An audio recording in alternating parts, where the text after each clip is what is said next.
Whether you agreed with that decision or not, the decision is made now, whether you agree with it or not, that our forces are going to come out. They are coming out. They're down to an absolute minimum. And by all accounts, by the end of this year, they'll be gone entirely. But what the United States did was to say to the government of Iraq, among other things, you have to undertake the obligations that we undertook for the residents of Camp Ashraf. This is something that the government of Iraq committed to, as it committed to the Fourth Geneva Convention, and that this obligation was something that they understood and undertook willingly. Now, twice in the past 2 years, military forces of the government of Iraq have attacked Camp Ashraf. This is not even close to fulfilling their obligations. Moreover, in this recent attack, they said that they were engaged in trying to resolve a property dispute. Now, that's the line they put out to the gullible Western press. Not even in the Wild West were property disputes resolved the way that you've just seen. This is utterly unacceptable. But the fact is that it is not within the power of the United States to use military force at this point to stop what you just saw. Again, whether you agree or disagree with that decision, that's the fact. What that means really, though, is that it puts far more importance on the political leadership of the United States, on the President, Secretary of State, Secretary of Defense, to say to the government of Iraq, we want your obligations, which you undertook voluntarily, to be upheld. We understand that some U.S. military personnel have been allowed into the camp, although the public position of the administration so far is that they're going to report what they saw only to the government of Iraq. I find this difficult to understand. I think the government of Iraq already knows what happened at Camp Ashraf.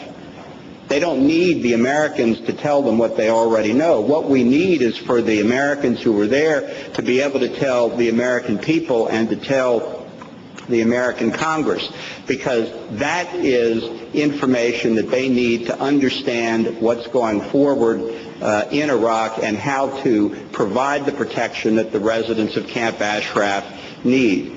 Now, it's very clear, I think, that one reason that the administration in Washington has been silent is that it sees political complications in speaking the truth. These kinds of political complications have emerged before. In the mid-1990s, when the MEK was listed as a terrorist organization for the first time, it was perfectly obvious that the major factor in that decision was a desire to appease the mullahs in Tehran in the hope that we would find a path to negotiation over the regime's role as the world's central banker of international terrorism and its dogged pursuit of nuclear weapons. Well, that didn't work then, did it? The government of Iran is still the world's leading financer of terrorism, and it's even further along in pursuing nuclear weapons. When the administration that I served in, coming to its end, looked again at that terrorist designation, it decided to keep the designation in place for the same reason, in the hope that the government in Tehran would be satisfied that keeping the MEK on the terrorist list would be a basis for negotiation. And that hasn't worked either. The fact is the government in Tehran is not going to negotiate in good faith over its nuclear weapons program. It wants nuclear weapons. It sees it as a trump card. And there's nothing in the prospect of negotiations that will convince the mullahs to give up their support for international terrorism. So the fact is that keeping the MEK on this list of foreign terrorist organizations creates the following anomaly. As far as I know, and you've heard the number of governments that have ended the designation, as far as I know, there are only two governmental entities in the world that believe the MEK is terrorist. One is the government of Iran, and the other is the United States State Department.